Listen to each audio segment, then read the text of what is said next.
This is awesome. Oh, Clark, hey. Good to see you among the living, man. Check it out. It's the latest talent mix. Thanks, Pete. Good to see you all among the living. Hello, everybody, and welcome to the Season 4, Episode 22-iest edition of the Talon Mix. It's a Smallville recap podcast hosted by me, Brian, and of course, my pal, Zach. Zach, the entire East Coast is covered in smoke. The former U.S. president has been super double indicted, and we just wrapped up another season of a teen soap opera that we watched in college. How you doing, man? Oh, man, I am here to celebrate the death of the Stones plotline. They might say the word Stones. Like, I'm guessing in season 5 premiere, there will be like some wrap-up conversation, maybe. But I think this is it.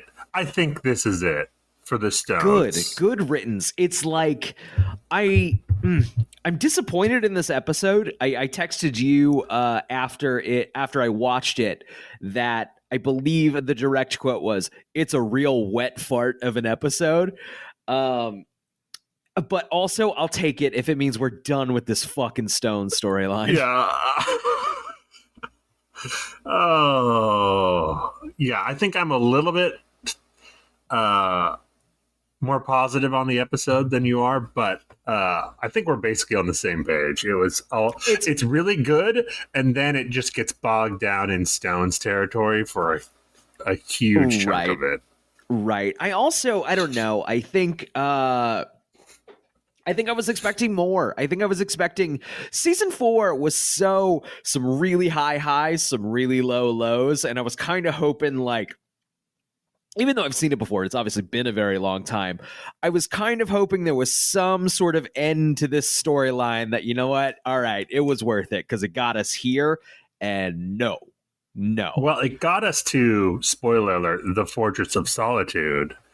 That is true, which we don't see in this episode. No, we don't. We see...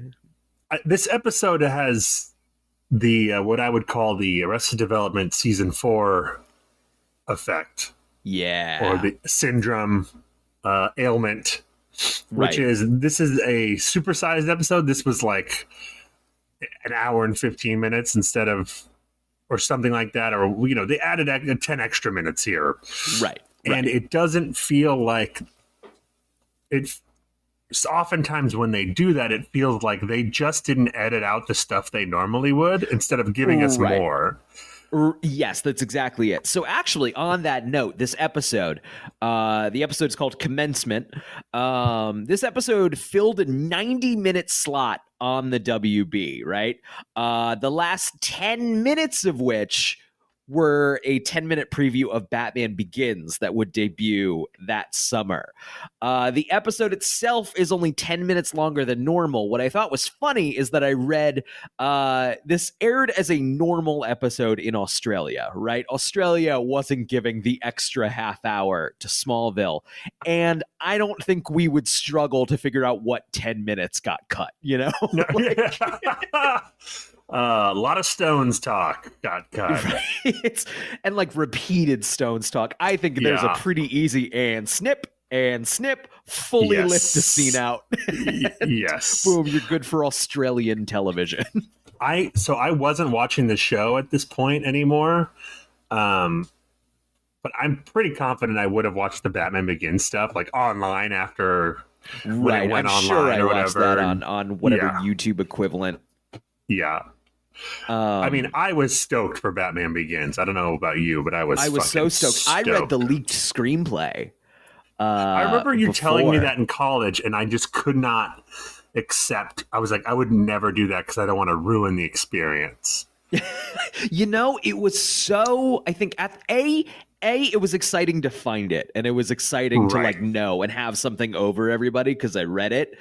I think I'll also say I was only 65% sure it was real. It was. And then I had mostly forgotten it by the time it had come out. It was a pretty significantly distanced leak, but at the time, like the last Batman movie before this was Batman and Robin. Right. So like there was an element of like, well, I got to give this a look. Did they fuck this up? Right. You know? Yeah. An interesting choice. One I do actually enjoy whenever possible. I do like to read the screenplay first when I have access to it. I will. It depends on the movie, because some movies it's like I want the cinematic experience. Like obviously, you wouldn't be reading the Mission Impossible script. No, of course not. Right. Before the new one came out, right? You're like, fuck that. I want to see it. Right. Correct. Right. But yeah, I don't know. Not always, not all the time. Just sometimes we have them, and like I'm looking for subway reading, and you're right. It's stuff that I'm not like the most excited about. Funnily, it's what's funny is when I enjoy a screenplay. Marriage Story, I think, is the most recent example of this. I read Marriage Story on the subway, really, really liked the script, saw the movie, didn't love it. Really interesting. Yeah, that can happen. It can happen. I mean, it makes total sense. It's like a book, reading a book and having it adapted or whatever, and it's not. Pretty much. It's not that far off, right? Right. Let's see. Before we get into the episode recap, also you notice I was going back and forth on whether I was even going to acknowledge it. We're getting right into Smallville. We're trying some stuff out. We have some stuff planned. We're skipping maybe the first 40 minutes of what this show usually has. We're gonna see how it goes when our Smallville podcast mostly focuses on Smallville. Yeah, I was gonna say, don't worry, we will go on tangents. Like we just did. Yeah, right. About Batman Begins. Tangents are inevitable. Yeah. But if you do enjoy us talking about movies for significant periods of time, keep an eye out. We're baking something. It might be delicious. It might be burnt and terrible. Yeah. Or it could be a Quickster Netflix situation. Remember Quickster? No, what was Quickster? Quickster? Oh, good. Tangent time. So, as Netflix is streaming, Netflix, if you remember, started as a DVD by mail service. The streaming element came later. That was a weird bonus that came with the subscription, not the whole thing. I know that. And then later, when streaming took off, Netflix announced they were splitting off the DVD by mail, and that was going to be called Quickster. So I don't know if you had to subscribe to both or if it was still lumped in, but the DVDs by mail would be handled by Quickster, and the streaming service was Netflix. And everyone went, "What the fuck are you talking about?" So they just abandoned it. They just didn't do it. They went, sorry, oops, we won't do that, I guess. It's nice when the public reaction is so negative that they just go, okay, fuck it, never mind, sorry. It's like, if I remember correctly, right, it wasn't even like, that's a bad idea. It's like, what? What the fuck do you mean? Why would you make this? Why are you determined to make this not confusing thing confusing? You know what? It's good. I've found is when you complicate things needlessly. Love it. Much like the Stones storyline. To segue back in. Oh, dude, brilliant. Mwah, chef's kiss. This is the most expensive episode of Smallville since the pilot. I forget. I had a number. We're in the millions of dollars on this episode. And my dude, it is all in like the last 10 minutes of this fucking episode. That's where all the money went. I mean, I think it was mostly like there's a big sequence where there's a lineup of cars trying to get out of town. Like, I think it was that. Like, it was just all the cars, all the people, and then the effect shots. And it's like, I guess that's the other thing. Maybe this was more impressive at the time on your small scale television. Some big asteroid town destruction action on the WB. That said, I don't know. Superman and Lois has a sequence like this every fucking week, you know? Yeah, well, back then. So I think maybe that also added some of my disappointment to it. I think you had said like, well, all the money was in the last couple minutes of the episode. I'm like, oh, really? Was that something special? I kind of zoned out because it was just sort of fucking town destruction. What's funny? All the money I know they spent a lot of money on it, but they also reused effect shots from other episodes for the meteor stuff. Yes. Oh man. Also, this episode has a weird 24 gimmick. This episode's a fucking nightmare. No, it's not. It's a nightmare, dude. Just for the record, this episode ranks highly on most internet rankings of best Smallville episodes. Fucking insane. That's insane. I would agree with you that's insane. I would agree with you. I don't think it's a bad episode, but I would agree with you. I would say I would put this so far in my least favorite finale. I'd put that pretty definitively, and I'd put this in a low mid of the season. 3's finale wasn't great either. I remember being pretty underwhelmed by that, yes. Yeah. That was with Tyra from Friday Night Lights came and Clark went into the cave wall. Right. I forgot about that. There's no music in this episode, dude. There's no fucking like I wish I could kiss the girl Lifehouse song. The fuck? I know we really blew our wad on that in a really great prom episode. We already shot our wad on the prom stuff. I want that shit in the finale. That's where that goes. The prom is in the finale. Come on, Smallville. You know better than this.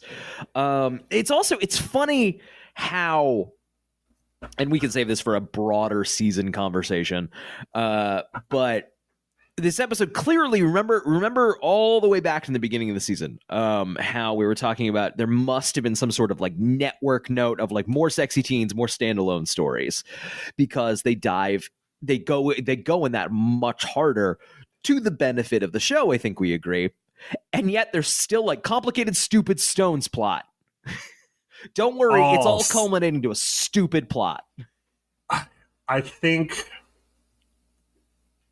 they must have been betting on the fact that like people are going to shoot their wad when they realize it's all been leading to the Fortress of Solitude. Do you think it was always leading to the Fortress of Solitude? It has to have been. Deep down in your heart of hearts, do you believe that? I do. It has to have been. I'm not saying it wasn't, but like, I don't know. But I'm sure people who knew were stoked when he throws the crystal at the end of the episode. Sure, yes, definitely. Fortress of Solitude! I'm sure I was when I saw it, the first time. Yeah. But now, as adults, it's like, oh, we went through all that. Just from the ice fortress? Come on. This episode begins with a previously on, like most finales, and it recaps the whole season. That's all we needed for the Stone storyline. There's no information not in that 2-minute recap that we needed. What does the witch want with it? What does Isabel want with it? The fuck does that even mean? Why was Lana possessed by an 18th century witch all season? What was she? What the fuck? They were trying something, Brian. It's funny. I forget where I read this, but Millar and the creators, whatever their names are, Goff and Millar, have talked about, and several writers have mentioned, like, oh man, everyone hated the witch stuff, everyone hated the stone stuff. Oops. It's nothing. None of that is bad in theory. Like on paper, nothing about this bothers me. I'm not mad about the 18th century witch thing. No, it's that it was sloppy and weird and bad. Right, yeah. I feel like people do that a lot with things. They misdiagnose what the problem with a movie or a TV show was. Yes. Like with Indiana Jones and the Kingdom of the Crystal Skull, which I like a lot more than most people. People are like, the aliens, that doesn't work. And I'm like, aliens could work in an Indiana Jones thing. Right. It didn't work there because they did it. They had too much CGI, and it didn't really fit with what they were. They kind of half did it.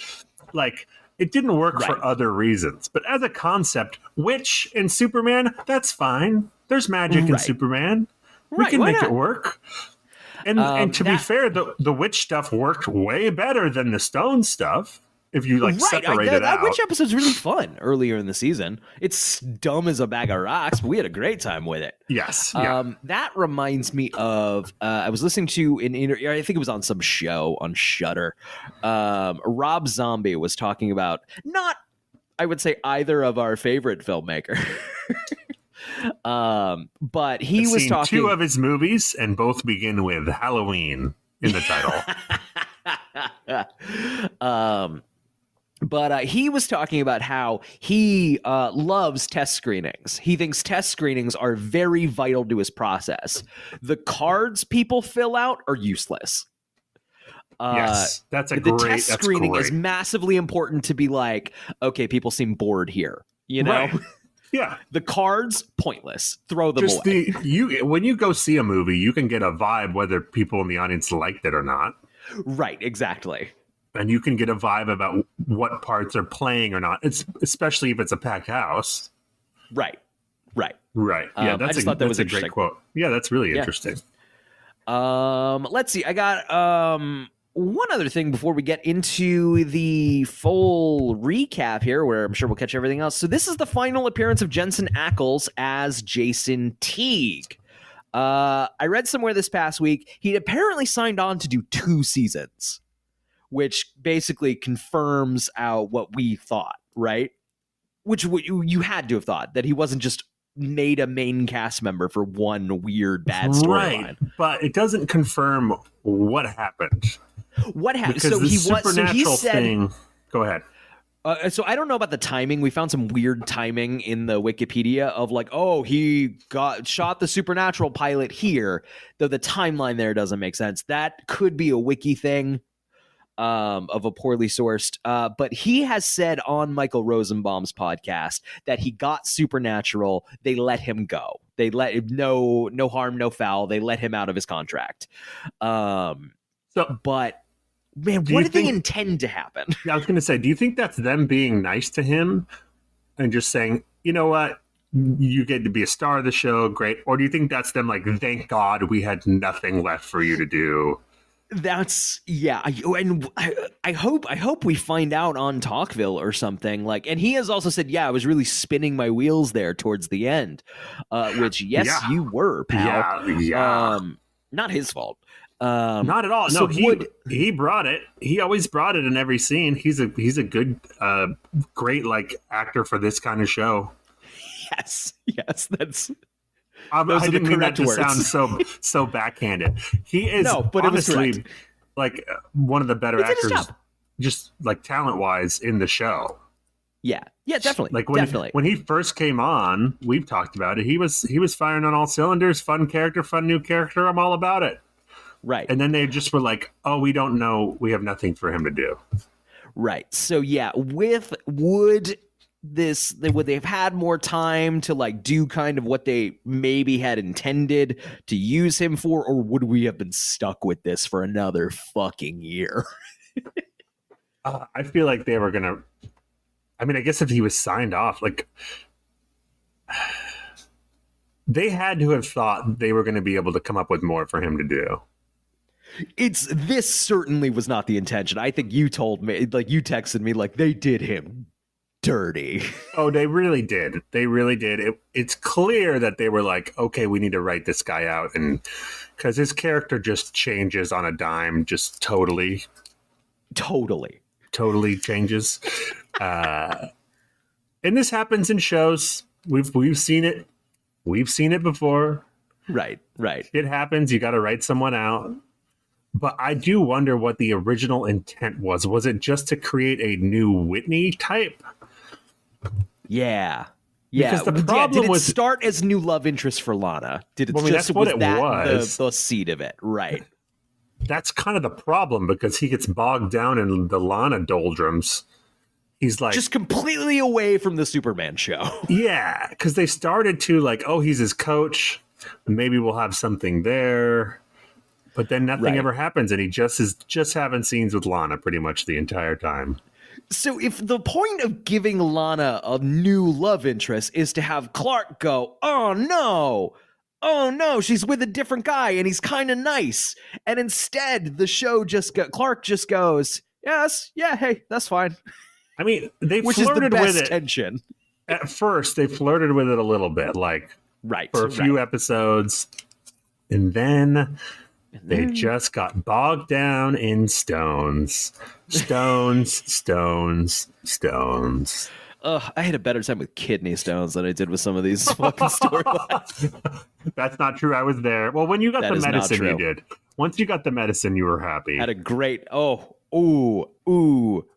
didn't drink or do drugs at the time, so What were you morphine on? was fun. Morphine. I remember because it wasn't Morphine, like baby. it wasn't like Percocet or Vicodin. It was straight morphine. And I was like, this is the fucking best. I'm surprised you're not a heroin addict after that. Yeah, I know. I was like, it was one of those true moments of like that shit hit my system, and it was like, I get this. Yes, yeah, exactly. I feel that way anytime I wake up after like going under. Just yeah. Oh man. Just like, oh yeah. Yeah. All right. Should we get into the recap? Let's do it.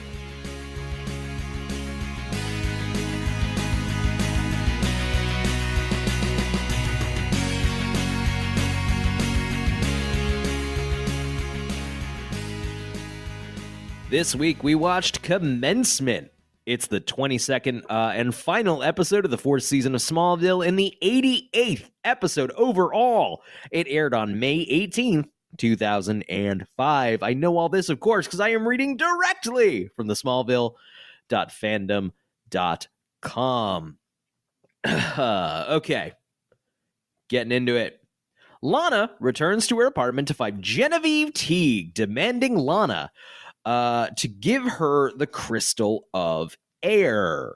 They fight until Countess Isabel transfers back into Lana's body. I will say, I haven't watched this episode in a week.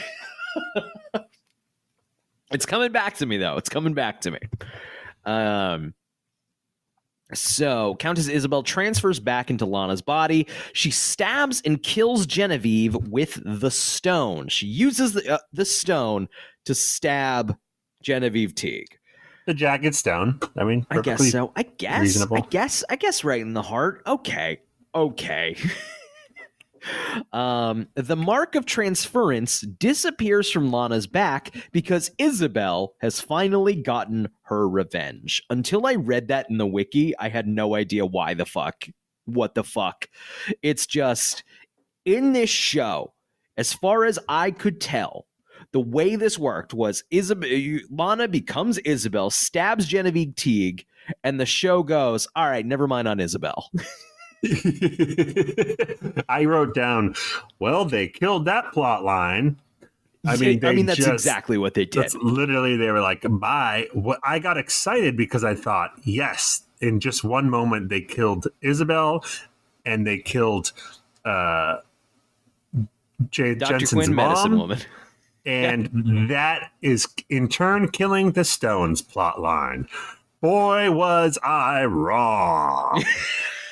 The Stones plot line has a lot more to say in the next hour and 10 minutes. Oh, don't worry. We have an extended episode. I also wrote down Dr. Quinn gonna need some medicine. Boo! Boo! No, You at home, boo this man. God, I can't. What the fuck did she want with the fucking stone? Isabel. What? Isabel? Oh yeah, she was gonna. Yeah, that's a good question. She was gonna unite them and use their power, but I guess she really just cared about getting revenge. I guess. So Clark has a dream. That's funny because her season-long thing was that she was trying to get the Stones too. Remember when they were in They East went Asia to China? and they were looking for fucking stones. And suddenly she's like, you know what? Fine. I don't care about the stones. I just want to kill her and then I'll disappear. And you know what? Fair enough. True to her word. Clark has a dream in which red, yellow, and blue lights come together to form a meteor. He is awakened by his parents, who say that Clark was yelling, "It's coming," in his sleep. Cool that they didn't show that, and we just find out about it in dialogue after. You were yelling, "It's coming, it's coming." No, you weren't. No, you weren't. Meanwhile, in outer space, meteors start flying towards Earth. And this is... Go ahead. You go. This is the last time we see this intro. The theme song. The song stays the same, but the graphics will change dramatically. Oh, really? This, according to the wiki. Next season, we're going to get the spinny red ones. I love that one. I was so excited when that happened. I vaguely remember that. So I just wanted to write down that I wrote down just a dream. I think that means that Johnny K, when Clark tells him of his concern, his dream, Johnny K is like, it's just a dream. Like, don't worry about it. Right. Johnny K. Johnny K. Season 4, buddy. The end. Season 4. Have you recognized, Johnny K, that really big events tend to happen at this time of year every year?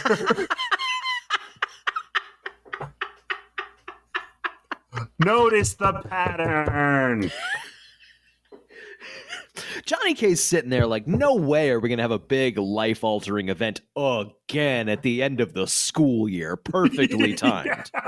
There's no fucking way. Like, that's not possible. No, and definitely my son from another planet is not going to have a dream that turns out to be real. That would be fucking real. Clark, it's a dream. It's a very common occurrence.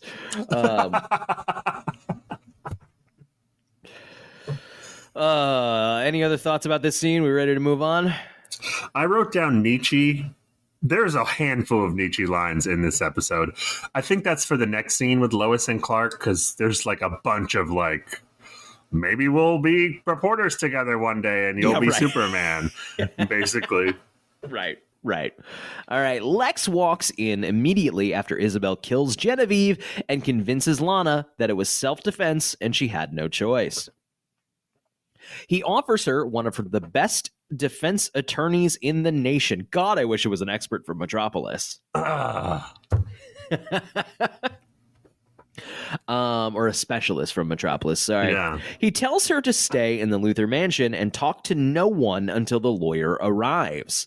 Lionel goes to her apartment and takes the body. He threatens Lex that if he does not get the stone from Lana by noon, Genevieve's body and evidence against Lana will be given to the sheriff.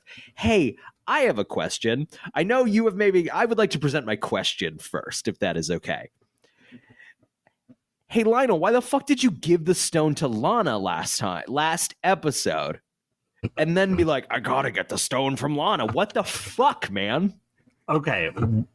Before we dig into that, I just want to get these other brief notes out, because that's going to be a conversation. I love that Lex comes into the apartment and Lionel is just sitting there in the dark in Lana's apartment.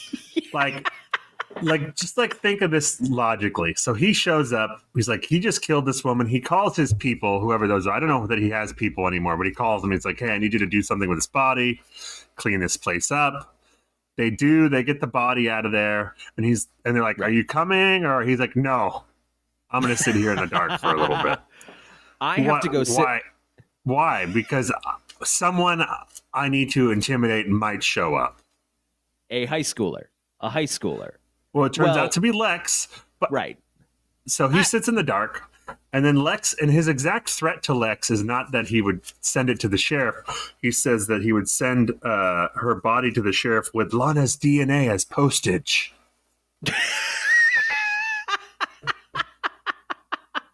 This is John Glover's 50th episode as Lionel, and he's perfect. Great. Happy anniversary, John. Happy anniversary, pal. Okay. You and I both flagged down this inconsistency because last episode, if listeners will remember, Lionel and Lex were kidnapped and brought into the forest by Jason's mom. And they were like, give us the stone. We know you have it because she had given Lionel the stone because he poisoned her. Right. Right.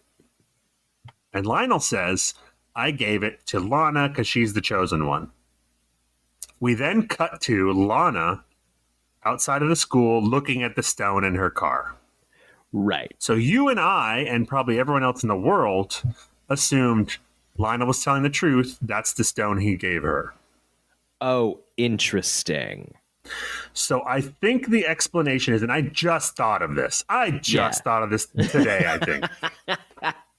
I think what the explanation is, and they make no attempt to explain this, is that Lionel was lying. He still had the stone. Because later in the episode, he does have a stone in his jacket. Interesting. And that's and the only Lana thing that has makes that sense. stone. Yes. But That's they don't the only make thing. any effort to explain that to the audience whatsoever. No.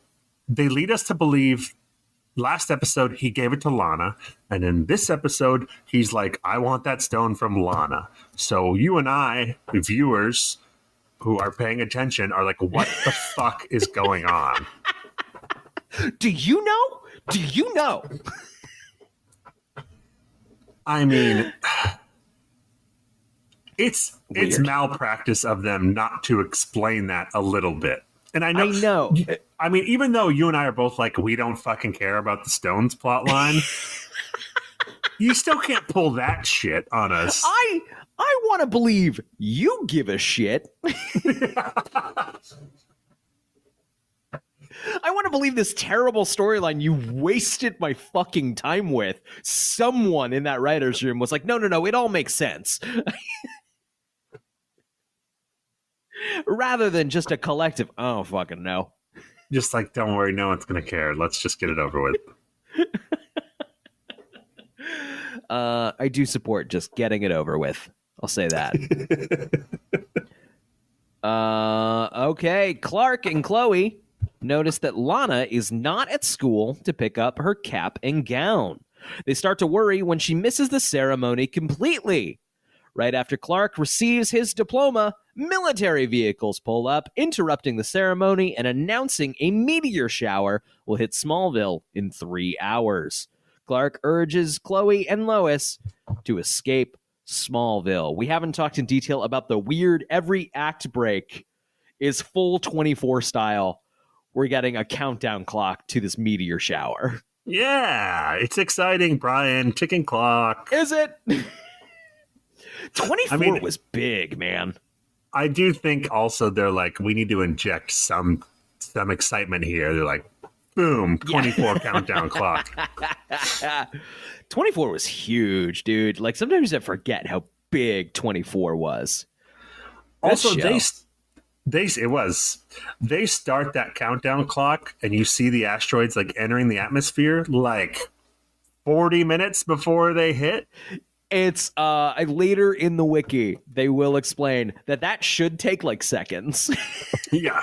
Yes. Okay, good. We're on the same page, wiki. But they're Kryptonian. Are they? Are they Kryptonian? I don't know. Yeah. Yeah, they are. We kind of skipped over it, but there's a scene in the mansion with Lex and Lana, shortly after he's gotten her from her apartment, and she's washing the blood off of her hands. Right. But because they only have the one set for Luthor Mansion, she's not in the bathroom at a sink. She's in like his office, and he has like a tin bowl of water brought out so that she can wash the blood in. I'm like, bring the blood hand bowl. Bring the bloody hands bowl.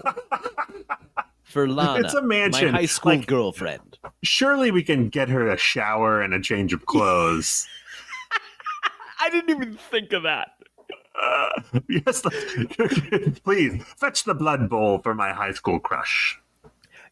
This episode costs millions of dollars. It's the most expensive episode of Smallville since the pilot, and they couldn't make a Luthor Mansion bathroom set. Oh my god. Also, did you notice that the Smallville graduation, real small crowd, and a very small graduating class? Yeah. I mean, to be fair, a lot of the class did die in the past 4 years. This is the beginning of Principal Kwan's reign. You know, it was like, this is the class. Do you think it's a combination of kids dying from murder and also parents just transferring their kids the fuck out of this high school, this death trap? Like, this is this murder school. Yeah, this school has a higher death rate than Newark. Yeah. Oh man, yeah, graduating. There is a list of the entire graduating class, Zach, here on the wiki, and it is small. It's fucking Hogwarts, man. Wait, how do they have a list of the whole class? Let me see here. Hang on, I'm scrolling down. Sorry, still scrolling. I'll find it. Am I wrong? Maybe they didn't have anything. Okay. We have graduates. 1, 2, 3, 4, 5, 6, 7, 8, 9, 10, 11, 12, 13, 14, 15, 16. Okay. And so we have 16 at least listed, named in some capacity. Okay. And then we have subsequently established later in the show to be a part of the graduating class of 2005. 1, 2, 3, 4, 5, 6, 7, 8, 9, 10 additional who will be retconned here today. Great. And then we have 45 dead children. I have no concept of how big my class was. Some of them, to be fair, died by their own hand because they were psychopaths. I would say half of them were psychopaths. Yes. I mean, either or. You have no concept. It was in the hundreds, probably, Brian. Mine was in the hundreds. Probably. Few hundred. Yeah. Maybe. Probably. I do want to say we kind of skipped it over, but Lois and Clark have a fun scene, which is kind of like a goodbye. You know, this was a fun season. That's where she drops like 4 Nietzsche lines, like, "Oh, I don't think I would want to be a reporter," right. or something. You know, right? All that shit. This is the last time Erica Durance will be credited as a special guest star. She'll get the big promo next season. I mean, she brought it. Anytime she was here this season, she brought it. They didn't give her as much to do in the second half, but any Clark Lois scene, I'm just eating up. And yeah, definitely. I think Erica Durance is a nominee for for MVP. I think she is. I think she probably loses due to lack of screen time. But exactly, just not enough time on the field. Yeah. But okay. Lex offers Clark and his parents safe passage out on the Luthor Corp jet, but Clark rejects the offer. He goes to see Jor-El to ask him what he has done. Jor-El says that Clark has caused this himself because he did not collect the Stones of Power. What? And today he will witness the consequences for denying his heritage. What? What is... Oh, so if you don't make the Fortress of Solitude happen, the meteors will come, and also the meteors are Zod. Spoiler alert. What the fuck, Zach? I want to know, is this a rule Jor-El made, or was this somehow out of his hands? What? So the Stones were here anyway, right? The Stones had come here anyway. They were already here on Earth for reasons, and Jor-El had been to Earth. Which we established previously. So, would the Stones of Power have to be collected even if Krypton hadn't fucking exploded? Would somebody be like, "Oh fuck, did anyone get those stones?" Uh-oh. And also, Where is this meteor shower from? Because Krypton's been gone for a while. Right. So there's just these meteors floating around space ready for, like, you better find those fucking stones of power. We're going to pummel your fucking planet. What would have happened if they... What? Yeah, that doesn't make any fucking sense at all. You think Jor-El's just fucking with him? He's like, he's a computer. He can tell there's asteroids coming. He's like, I'm gonna totally blame this on him. You really fucking dragged your feet on those stones. Just a disappointed parent, like, this wouldn't have happened if you... Yeah, if you got those stones quicker. If you had cleaned your room, you 9/11 wouldn't have happened. You have the most superpowers anyone's ever had, and you couldn't find 3 fucking stones. You couldn't find 3 fucking rocks. 3 rocks, one of which happened to be in China? Oh, this episode gives me a headache. He tells him there's nothing he can do to prevent it from happening. Human blood has been spilled on one of the stones, causing a second meteor shower and a dark force from Krypton to come to Earth. It gets worse. What? So these stones, the first meteor shower was just the planet exploded. Yeah. Mm-hmm. So what? So I'm wondering so if there's more kryptonite that comes during this shower, which I believe there is, what? What? Because kryptonite is just pieces, it's radioactive. Right. Oh. So Zod's ship, which is he's in the Phantom Zone in the ship, I think, if I remember right. Yeah. Is in this meteor shower. We don't find that out in this episode, but... We see the ship come down at the end, am I right? Yeah. So the ship maybe was part of Krypton exploding, and it's just been floating out there.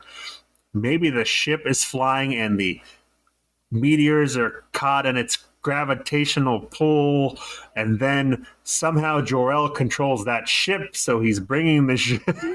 So he's doing this? He's like, sorry, son, you fucked up. I'm going to send my mortal enemy there now. You blew it. I got questions for Talkville. And it's just, I'm just going to, on their voicemail, just play this entire episode. Just be like, can you ask Miller and Go this? And then just play. We'll take our answer off the air. Yeah. Oh God, Smallville. Okay. So Clark does not unite the stones at once.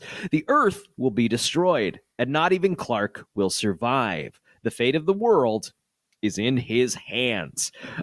Just because I may not think of it again, if you are not familiar with Zod, go back and listen to our Superman 2 episode.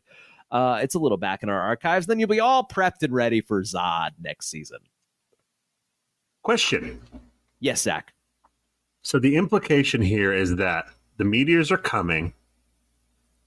Mm-hmm. If Clark doesn't unite the stones before they get there, everyone will die on Earth. Mm-hmm.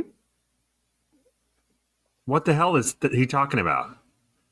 Because Clark unites the stones and the meteors still come. The Earth doesn't die. No, it's a very modestly sized town in Kansas. Yes. Is he saying Zod will be released if he doesn't unite the stones? And because he does, then Zod is still stuck in his ship? That makes the most That's the most generous interpretation I can give. It's fucking gobbledygook, but that's the closest to an answer. Oh, God. I gotta be honest, though. I don't think I cared the first time I watched it because I was only interested in the teen drama of it all. I didn't care about this stuff. But it is a disaster. I think I am remembering now seeing this for the first time and going, woof. You know? But certainly wasn't thinking about how fucking rough it is. Okay, Clark returns to the Kent farm where his parents are loading the car. He reluctantly tells them that he cannot go with them and he must unite the stone. He must unite the stones. That's gonna. You want to start a Von Ray cover band called Unite the Stones? Von Ray.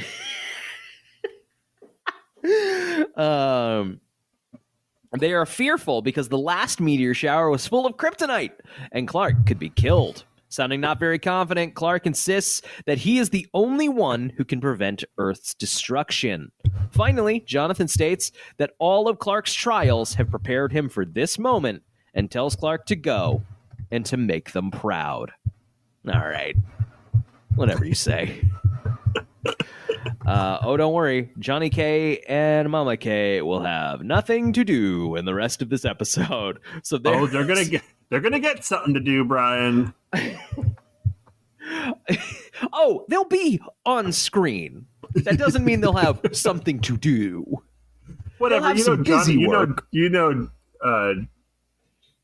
Johnny K was what's the guy who plays Johnny K? Why can't I think of him?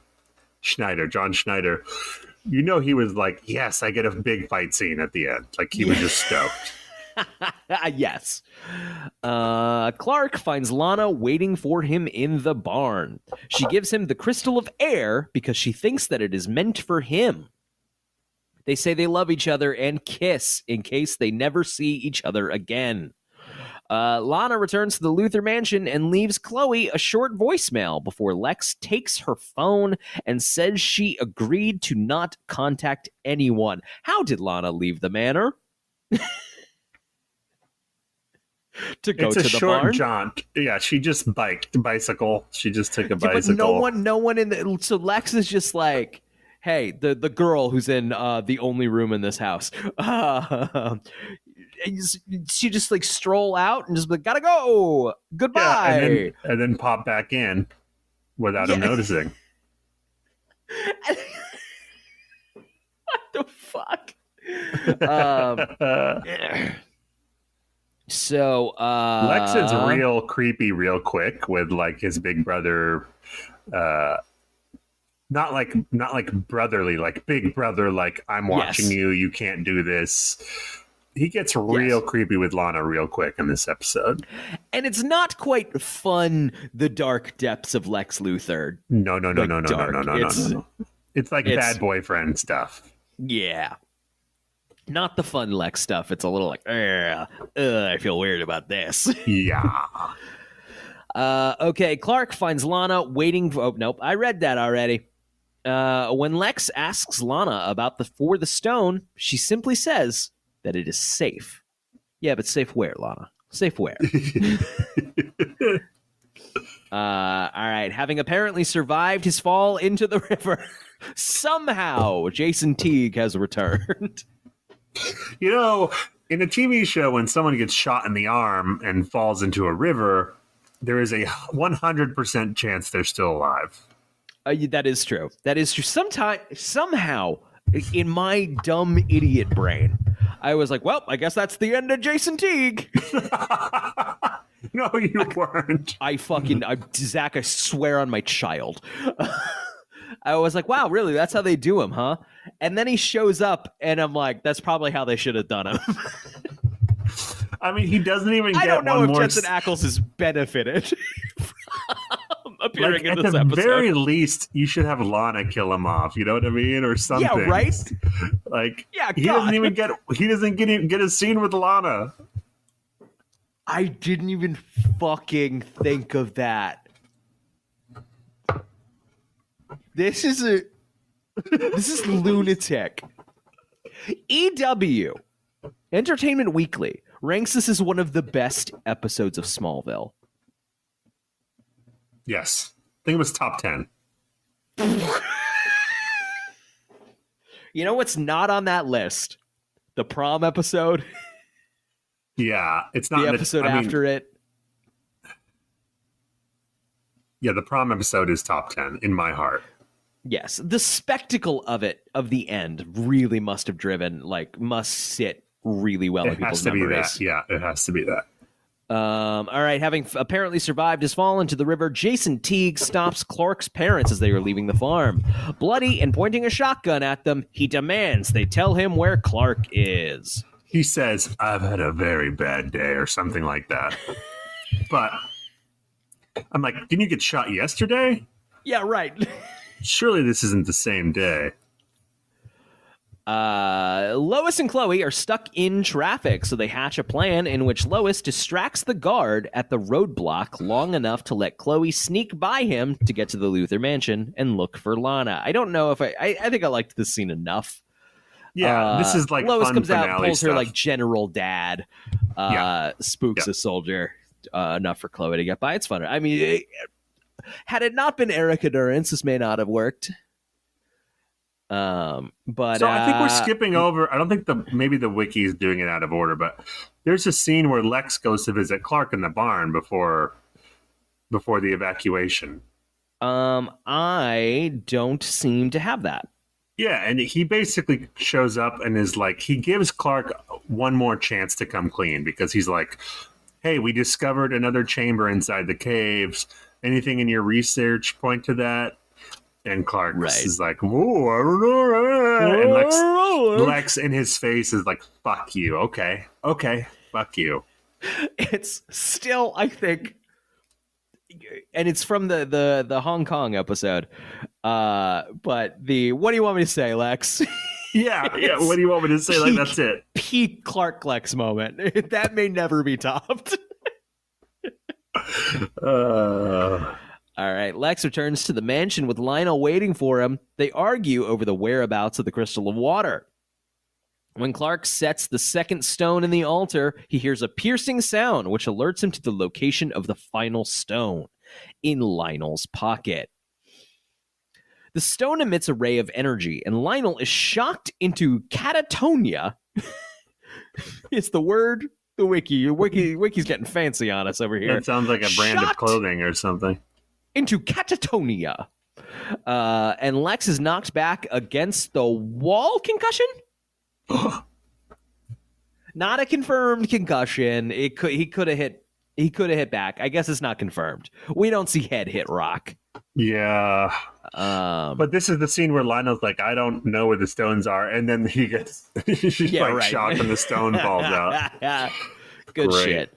Unconcerned, Lex simply leaves his manservant to deal with Lionel after saying he has become the son Lionel has always wanted and puts the stone in his vault.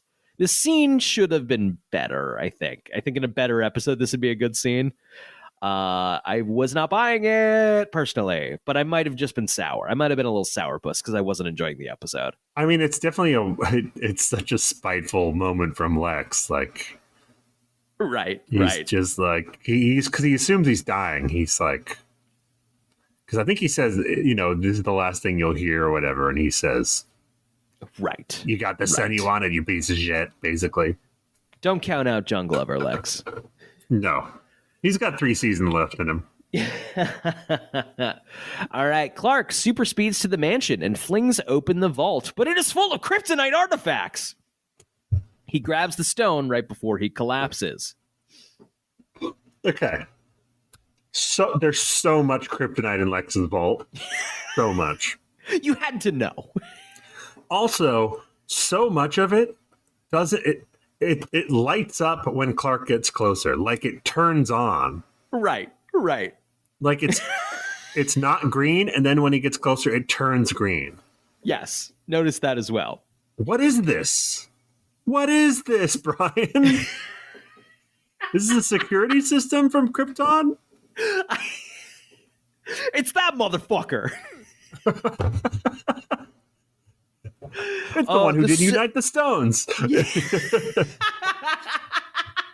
This bitch didn't fucking put the rocks together.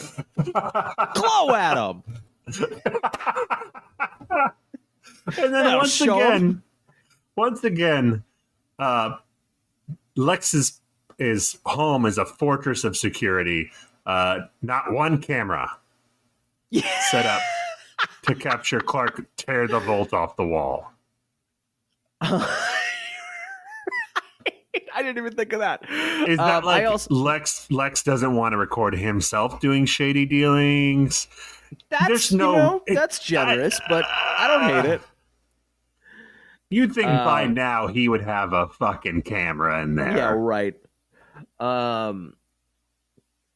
So this comes a little later. But there'll be a moment where Clark approaches the vault, right? And it's specifically the like dragon head from the episode where they went to China, and the eyes glow the green, and Clark does the "Oh no, kryptonite" fall.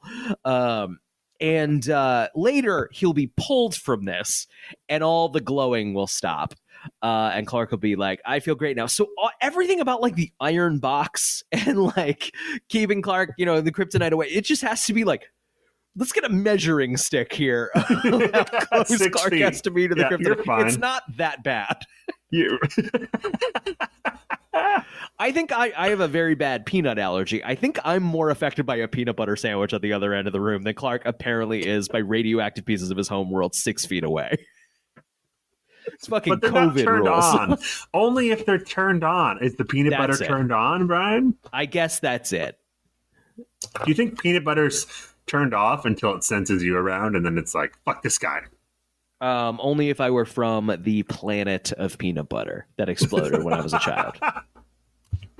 I'm fine. I'm just regular allergic. Peanut ton. Okay. As Lana boards the helicopter, Lex insists again that she give him the stone. She finally says that she doesn't have it, angering him. Lana realizes that he is not interested in her safety and angrily boards the helicopter. Lex returns to the mansion. Yeah, that is not quite accurate. We're skipping over some stuff, Wiki. She says she doesn't have it, and he snatches her purse from her, and he's like, "Where is it?" and starts looking through it. And then she's like, "You only care about the stones. You never cared about me." And then Lex puts both of his hands on her face like this, and says to her, "You mean more to me than you realize. Get your hands off my face, bro."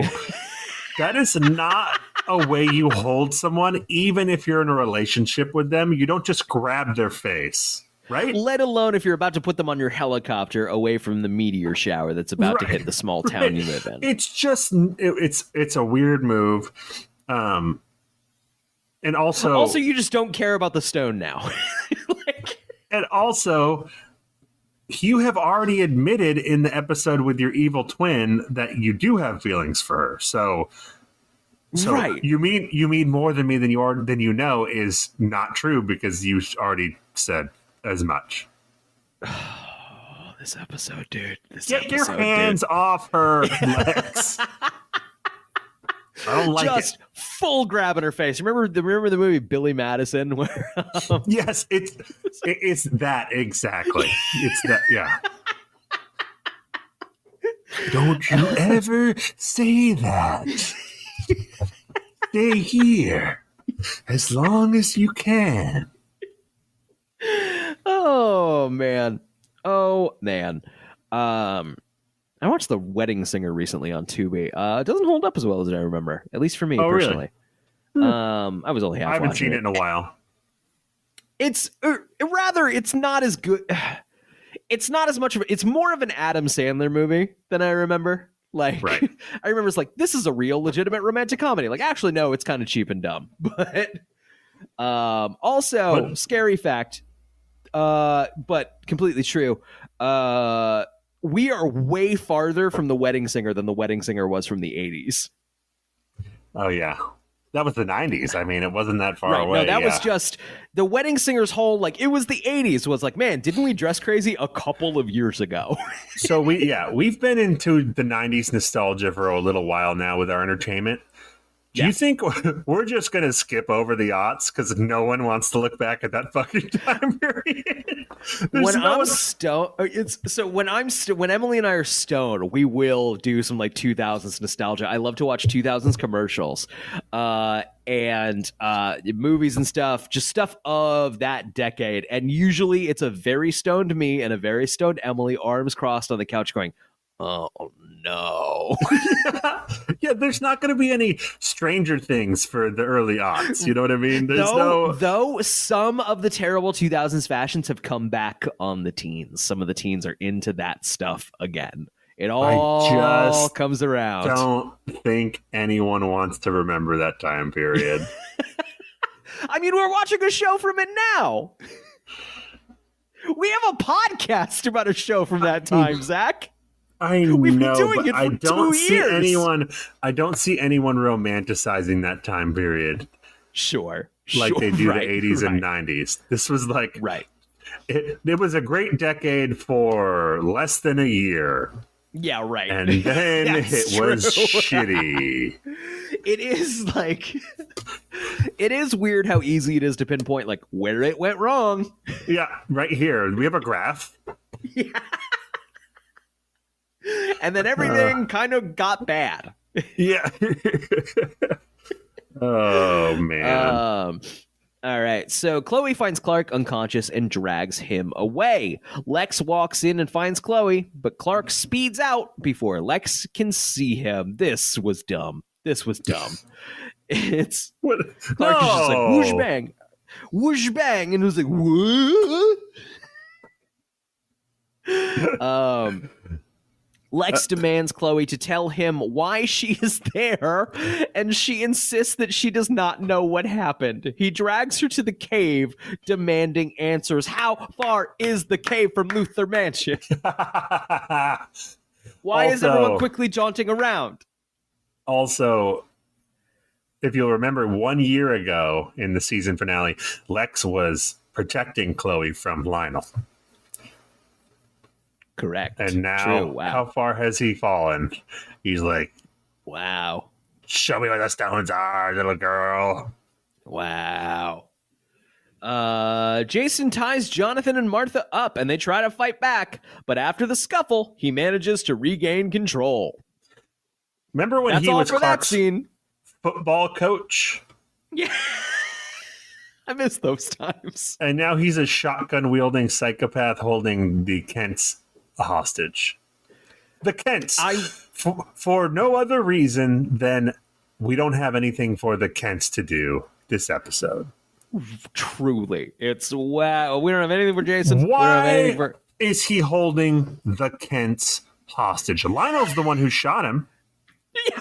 Lana's the one who killed his mother. There's a vague Clark's connected to all of this. Where's Clark, if I'm remembering correctly? But it is sweaty. Do you think the Kent's house was just closest to the river that he crawled out of? And he's like, you know what? I'm pissed. Fucking these people. You'll do. You're vaguely connected enough. All right. The meteors hit all over Smallville. Lois is stuck in traffic and cannot get out before the meteors hit. She gets out of Chloe's car and escapes to higher ground. In tears, she watches as Smallville lays in ruins. We might have to go back. I don't know if you kept count of all of the truck gets hit, and there's actually a reasonably good truck on fire stunt. There's well, first of all, there's 3 confirmed reused shots. Wow. One is from the pilot. One is from a dream sequence from one of the Fear episodes where meteors were hitting. And another one I can't remember. I think there were 4 cars. I think I only saw 4 cars get destroyed. Wow. I would have guessed more. I mean, I'm sure they did off screen. Right, of course. Of course. Like, there's a lineup of 100 cars. Some of those got meteored. Where everyone's fleeing. Not one of them gets blown up during that sequence. Wow. The asteroids are flying all around. Not one car gets blown up. I kind of want that Independence Day scene where it's all everything's blowing up and they're all running. Also, when Clark, the famous shot of Clark saving the little kid from the meteor. Right.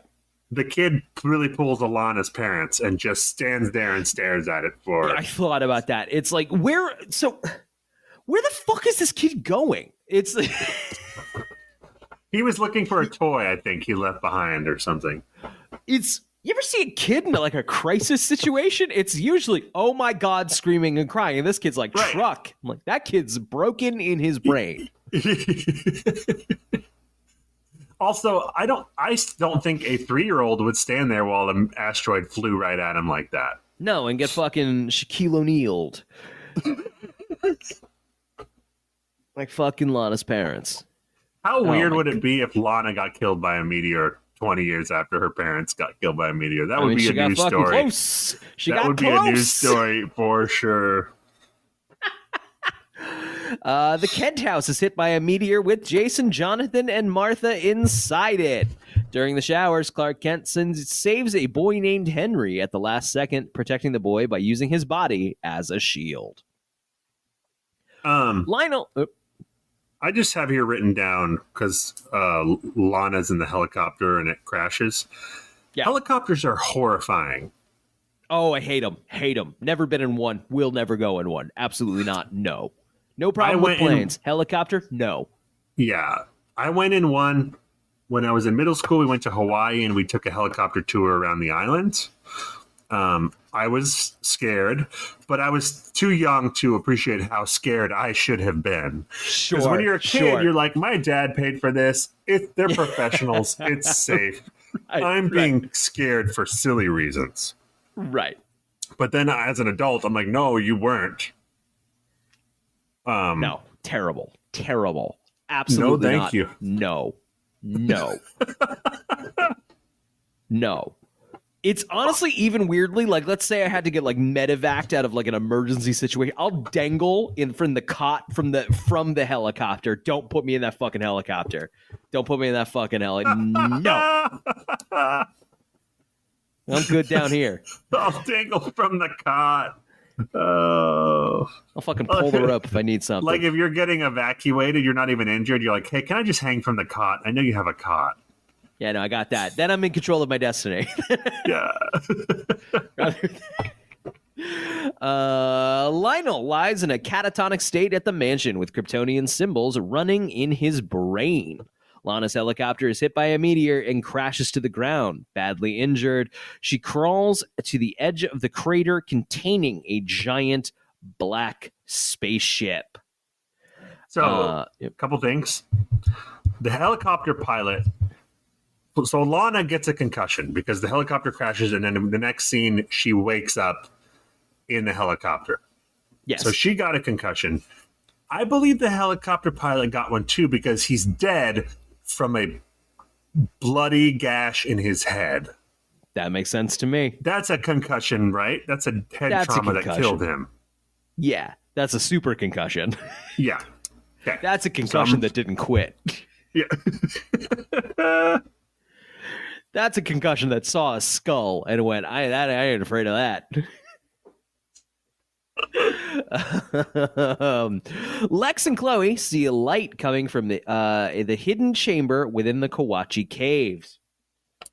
Chloe pushes him against the cave wall from behind and he falls down, but she fails to knock him out. Something about that made me laugh, but I don't remember what it was. I'm just remembering that does it scene say being she fails to knock him out? That's what it says, and no, that's not how I remember concussion. It. I have a Lex concussion. I agree. You can get a concussion without being knocked out. Yeah, that happens. Yeah, it's a concussion. Clark combines all of the stones, and the crystal of knowledge is created. Clark grabs the crystal and is transported to the Arctic, with Chloe unknowingly coming with him. It's gonna be cold up there. He looks around the vast Arctic landscape and in anger and confusion throws the crystal. To be continued. Okay, so I wrote down why does he throw it? So the wiki's assuming it's anger and confusion. Yeah, I wouldn't say that's not the vibe I got.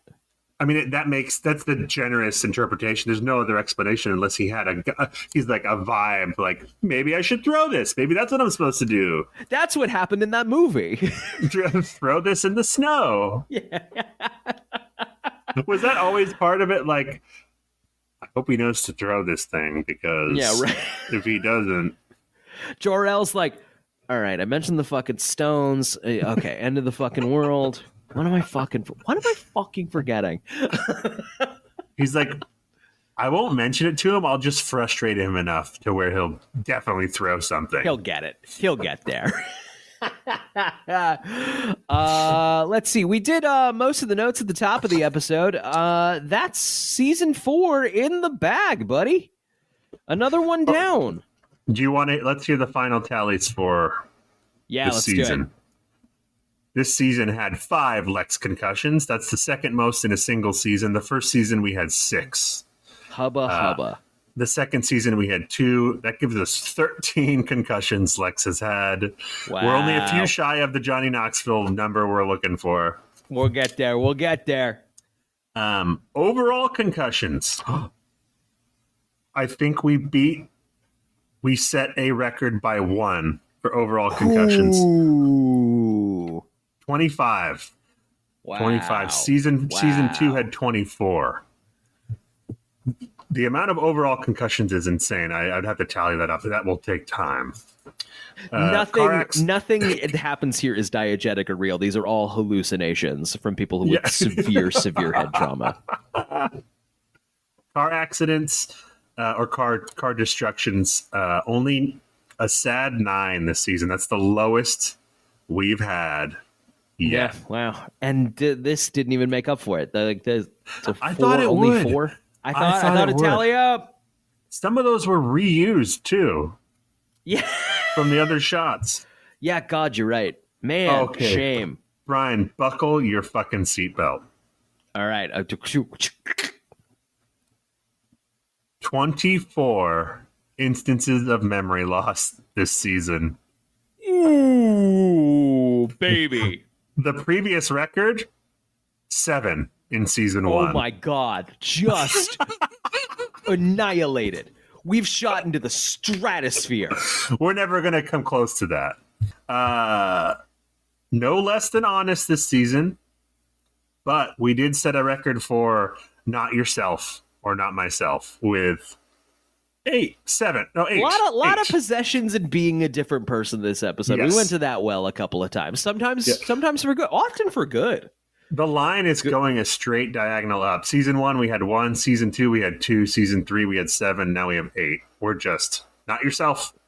Let's keep it up, baby. Oh, wow. We had 7 instances of damaged farm equipment.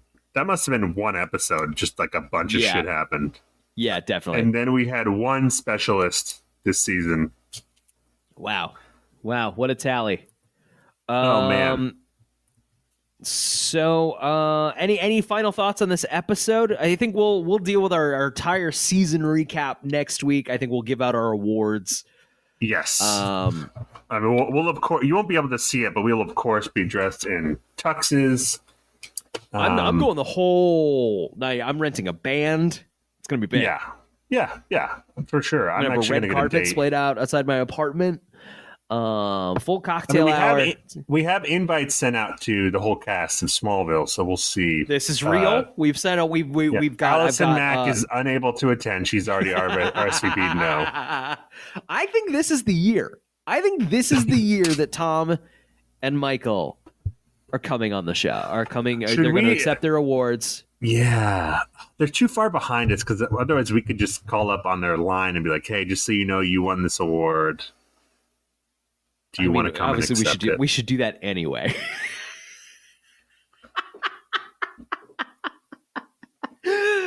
Oh man. All right, this has been the Talon Mix. Thank you so much for listening. As always, hey, if you like the show, maybe give us a rating on your podcatching app of choice. In the description, we have a link to our Patreon. We appreciate anybody who wants to throw a couple bucks to help keep this show going. We made one bonus episode of a bonus podcast, and we intend to do more sometime. But for now, thank you so much to everybody who's donated. Let's see. We also have a Discord link. That's the best place to come say hello. Come chat with us.